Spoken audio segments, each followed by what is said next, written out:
Dios te bendiga, qué bueno que estás en este segundo tema de este Instituto Bíblico, en donde estamos hablando y aprendiendo acerca de las funciones y de los aspectos y enfoques de la vida de Jesucristo.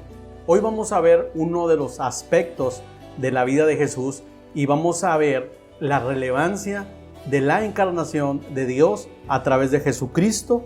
Entonces vamos a aprender acerca de Jesús como hombre. A pesar de lo mucho que se ha escrito de Jesús, son muchas las confusiones que aún existen con respecto a su persona. El objetivo de esta lección es tratar de esclarecer el hecho de la humanidad de Cristo y entender cuáles son las razones y la relevancia de su encarnación. Ahora, ¿qué contraste? En el capítulo anterior hablamos de Jesús como Dios y hoy lo presentaremos como hombre. La Biblia presenta muchos contrastes, pero ninguno más sorprendente que aquel que Cristo en su persona es el mismo y verdadero Dios y al mismo tiempo es verdaderamente hombre. Ahora, las ilustraciones de esos contrastes en las Escrituras son muchas. Número 1, vamos a ver algunas de las ilustraciones que muestran que Jesucristo era hombre, pero al mismo tiempo era Dios. Número 1, Él estuvo cansado. Eso lo podemos ver en Juan 4:6. Y Él ofreció descanso a los que estaban trabajados y cargados. Eso lo podemos ver en Mateo 11:28. Ahora, número 2, Él tuvo hambre. Mateo 4:2. Pero al mismo tiempo, Él era el pan de vida. Juan 6:35. Número 3, Él tuvo sed. Juan 19:28. Pero al mismo tiempo, Él era el agua de vida. Juan 7:37. Él estuvo en agonía. Lucas 22:44. Pero Él curó toda clase de enfermedades y alivió todo dolor. Número 5. Aunque había existido desde la eternidad, según Juan 8:58, Él creció en edad como crecen todos los hombres. Y eso lo podemos ver en Lucas 2:40. Él sufrió tentación. Mateo 4:1. Y como Dios no podía ser tentado. Número 7. Él se limitó a sí mismo en su conocimiento. Lucas 2:52. Aun cuando Él era la sabiduría de Dios. Eso podemos ver en estas ilustraciones, los contrastes en las Escrituras de Jesús como hombre y Jesús como Dios. Lo primero que se debe aclarar es que Jesús es el nombre de la segunda persona de la Trinidad después de su encarnación. La idea es que el eterno Dios se hace carne a través de María. Por esta razón, María es la madre de Jesús, pero no es la madre de Dios. En el capítulo anterior quedó esclarecida la eternidad de Jesús y un ser eterno, por definición, no puede ser concebido terrenalmente con una madre. ¿Ok? Ahora vamos a ir y vamos a enfocar esto porque esto es muy importante. Entonces, María es la madre de Jesús, pero Jesús como hombre, pero no es la madre de Dios. O sea, no puede ser la madre de un Dios eterno que preexistió antes del nacimiento de la propia María. Ahora, esta es la razón de la respuesta de Jesús a María en Juan 2:4. Cuando ella le pide que resolviera la falta de vino en las bodas de Caná, el verso dice: mujer, y aquí subraye. Me gustaría que usted vaya a su Biblia porque es necesario. Le voy a dar oportunidad para que usted vaya por su Biblia o anote este versículo clave y usted lo estudie posteriormente para que usted subraye esta frase. El verso dice: mujer, ¿qué nos va a ti y a mí esto? Jesús la llama mujer porque era un término de respeto, pero no la llama madre porque Jesús entiende que su existencia es eterna. Y como es la preexistencia, como su existencia es eterna, precedió el nacimiento de María. Ahora, fíjese muy bien, quiero leer otro versículo clave, que es un versículo que nos va a esclarecer mucho acerca de este tema o este punto que estamos abordando hoy.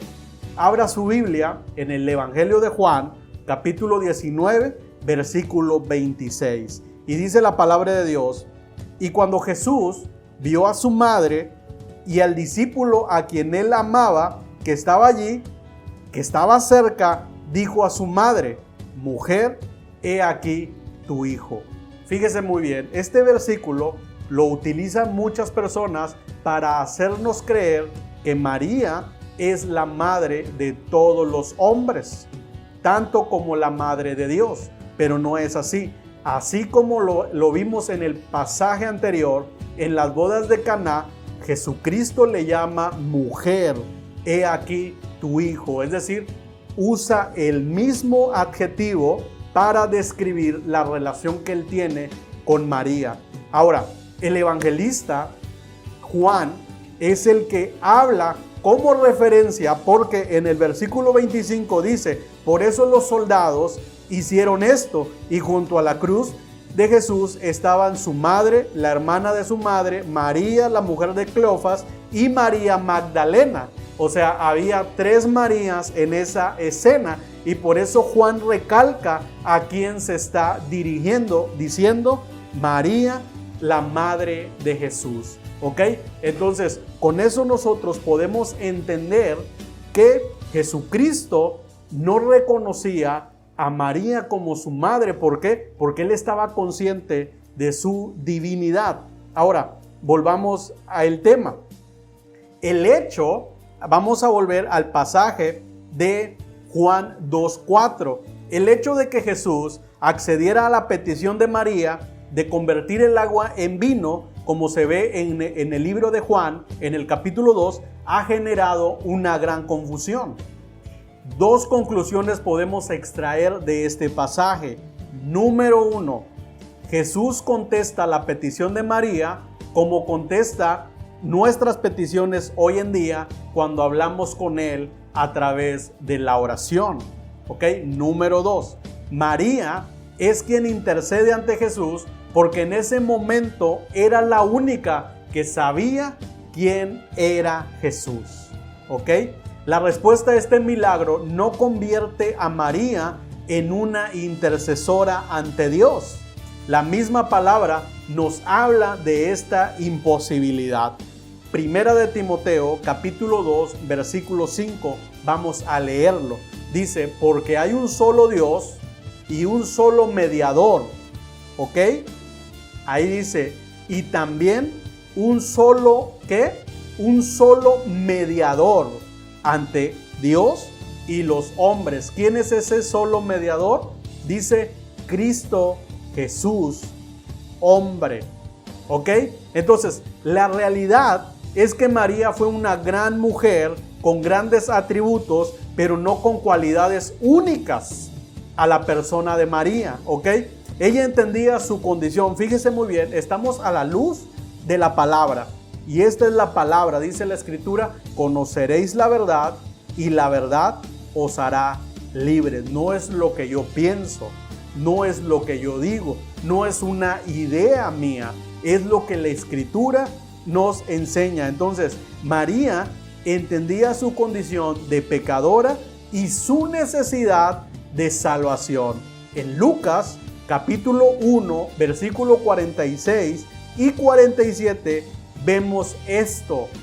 Entonces María dijo: mi alma engrandece al Señor, y mi espíritu se regocija en Dios, mi Salvador.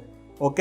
Asimismo, en Mateo 12, 46, 50, habla de que su verdadera familia no es la familia terrenal, sino la espiritual. En dicho pasaje, claramente Jesús establece que su madre y sus hermanos son su familia. ¿Ok? Que todos los que hacen la voluntad de su Padre es su familia. Ahora vamos a detenernos un poquito en ese pasaje de Juan 19:26, en donde Jesús encarga a María, a Juan, su discípulo amado. ¿Ok? La palabra de Dios dice que María fue encargada a Juan. ¿Por qué? Porque se dice, y muchos escritores han establecido esta verdad, porque no se habla más de José, porque se cree que José murió un tiempo. Unos dicen que murió cuando Jesús tenía cerca de 12 años, y esto obligó a Jesús que pudiera cuidar de su familia hasta la edad de 30 años. ¿Ok? Entonces, cuando él estaba a punto de morir, él tenía que encargar a María con una persona que él le tuviera confianza, porque ella iba a quedar desamparada. Entonces, por eso dice la escritura, ahí en el verso 26, verso 27 y verso 28, que Juan llevó a María a su casa. ¿Ok? Entonces, nosotros tenemos que entender cuál es el contexto de toda la escritura. Ahora, la palabra de Dios habla, y esto retomando la idea anterior, habla de que los que hacen la voluntad de Jesús, de Dios el Padre, son la familia de Jesús. Ahora, vamos a otro punto. ¿Cuáles son algunos hechos que demuestran la humanidad de Cristo? Eso lo podemos ver en Lucas 2:50 al 52. Un desarrollo humano. Me gustaría que usted vaya a su Biblia el día de hoy.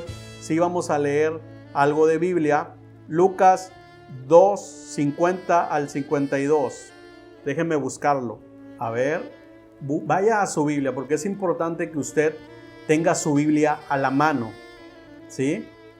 Fíjese lo que dice la palabra de Dios. Lucas 2:50 al 52 dice: pero ellos no entendieron lo que les decía. Así que Jesús bajó con sus padres a Nazaret y vivió sujeto a ellos, pero su madre conservaba estas cosas en el corazón. Jesús siguió creciendo en sabiduría y estatura, y cada vez más gozaba del favor de Dios y de toda la gente. Esto nos habla de que Jesús estaba creciendo en un desarrollo natural. ¿Ok? Ahora, Jesús tenía un cuerpo humano. Eso lo podemos ver en el Evangelio de Mateo, capítulo 26, versículo 12. Y vaya a su Biblia para que usted lo pueda constatar. Mateo 26, 12. Vamos a ver qué dice Mateo 26. Mateo 26, 12 dice lo siguiente: porque al derramar este perfume sobre mi cuerpo, lo ha hecho a fin de prepararme para la sepultura. Esto quiere decir que Jesús tenía un cuerpo humano. También Jesús tenía emociones y necesidades humanas. Él experimentó tristeza, hambre, sueño, cansancio, tentaciones. Él tuvo hermanos y hermanas. ¿Ok? Eso lo podemos ver, por ejemplo, la tristeza que sintió Jesús, la podemos ver en Mateo 26, 37. Cuando tuvo hambre, lo podemos ver en Lucas 4, 2. Cuando tuvo sueño, en Lucas 8, 23. Cuando tuvo cansancio, lo podemos ver en Juan capítulo 4, versículo 6. Y las tentaciones, eso lo podemos ver en Hebreos 4, 15. Ahora, ¿Jesús tuvo hermanos y hermanas? Vamos a ver lo que dice la palabra de Dios. Juan 2:12 dice la palabra de Dios: después de esto descendieron a Capernaum él, su madre, sus hermanos y sus discípulos, y estuvieron allí no muchos días. Entonces, allí se habla acerca de los hermanos de Jesús. Ahora vamos a ver lo que dice la palabra de Dios en el libro de Mateo, Evangelio de Mateo, capítulo 13, versículos 55 y 56. Veamos lo que dice la escritura. Mateo, lo puede estar buscando, libro de Mateo, capítulo 13, 55 y 56. Dice la palabra de Dios lo siguiente: ¿No es este el hijo del carpintero? ¿No se llama su madre María y sus hermanos Jacobo, José, Simón y Judas? Bueno, allí podemos ver cuáles son los nombres de los hermanos de Jesús. También en pasajes más adelante podemos encontrar que también habla acerca de las hermanas de Jesús. ¿Ok? Entonces, eso nos habla de que Jesús tuvo hermanos y hermanas en la carne. ¿Ok? Ahora, vamos a otro punto que es un punto muy importante de la unión de la naturaleza divina y la naturaleza humana. ¿Ok? Juan 1:14 dice: y el Verbo se hizo carne y habitó entre nosotros. Este versículo de la palabra de Dios lo vimos a profundidad la semana pasada. ¿Ok? Ahora, más adelante, Pablo escribe a los filipenses y le dice en esa carta que Cristo se despojó a sí mismo, literalmente queriendo decir que se vació a sí mismo. Eso lo podemos ver en Filipenses capítulo 2, versículos 5 al 8, hablando acerca de que Jesucristo se despojó de su trono de gloria. Ahora, ¿en qué consistió el despojarse a sí mismo? En dejar su gloria y en someterse voluntariamente a la voluntad del Padre. Ahora, 3 observaciones relacionadas a la unión de la naturaleza divina y la naturaleza humana. Esto es muy interesante y es importantísimo que podamos nosotros estudiarlos el día de hoy. Número 1. Cristo, al encarnarse voluntariamente, aceptó limitaciones en el funcionamiento de sus atributos divinos, pero esas limitaciones pudieron haber sido eliminadas si Él lo hubiera querido, si Él se lo hubiera propuesto o Él lo hubiera deseado. Ejemplo, cuando caminó sobre las aguas. Es decir, Él estaba limitado a una condición humana, pero en el momento que Él deseaba, Él podía eliminar. Él pudiera haber entrado en el funcionamiento de su naturaleza divina. Número 2.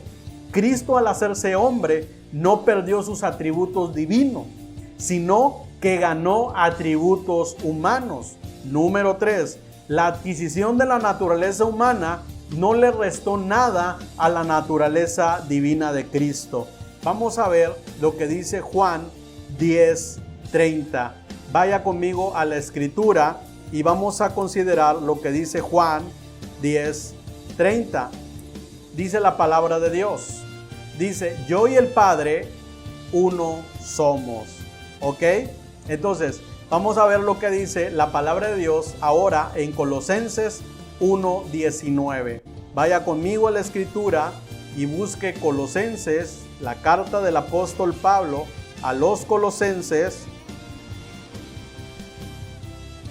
1:19. ¿Qué dice la palabra de Dios? Dice la palabra de Dios: por cuanto agradó al Padre que en Él habitase toda plenitud. ¿Ok?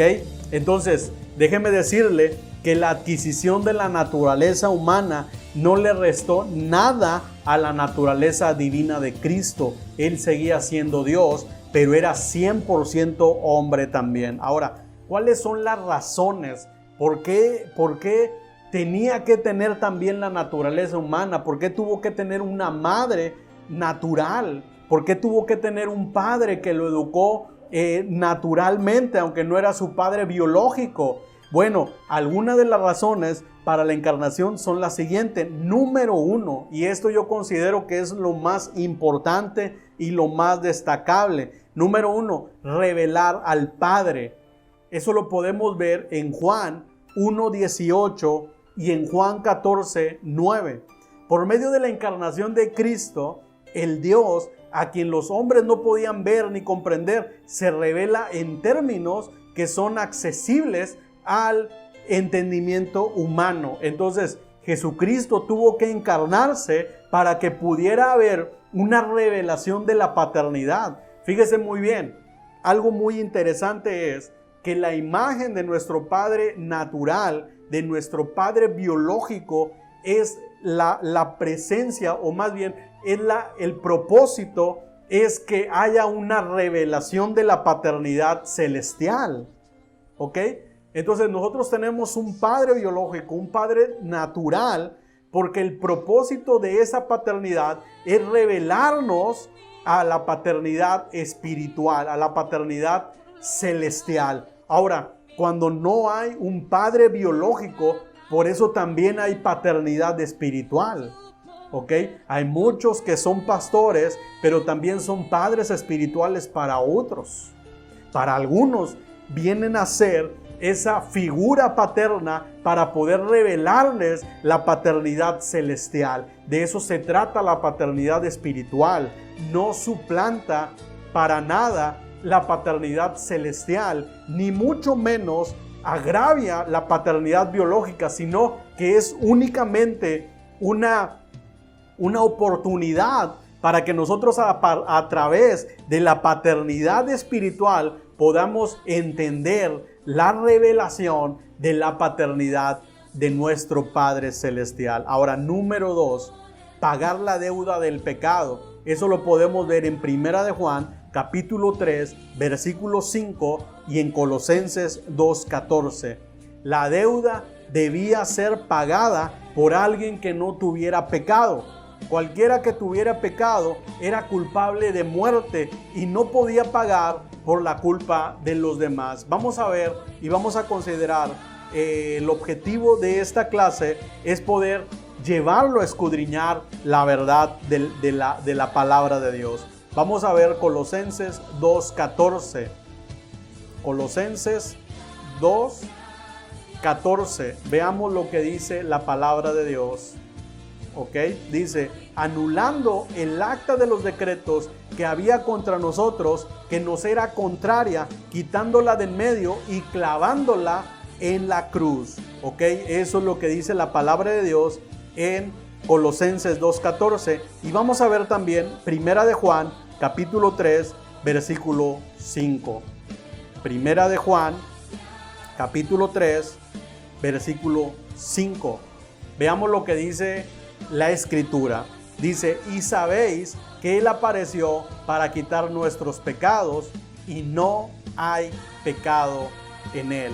Era necesario que se presentara alguien sin mancha y sin pecado, puro, para poder redimirnos de nuestros pecados. ¿Ok? Ahora, número 3. Convertirse en nuestro sumo sacerdote habiendo experimentado nuestras debilidades. Eso lo podemos ver en el libro de Hebreos capítulo 2 versículo 17, en Hebreos 9, 11 y 12. De acuerdo a las ordenanzas de Dios, alguien debía ofrecer sacrificio por los pecados del pueblo. Esta era la función del sumo sacerdote en el Antiguo Testamento, pero ante Dios el único que se puede presentar a favor de la humanidad es Cristo por su carácter santo. ¿Ok? Acuérdense muy bien que en el Antiguo Testamento había que ofrecer un sacrificio de animales para poder cubrir los pecados del pueblo.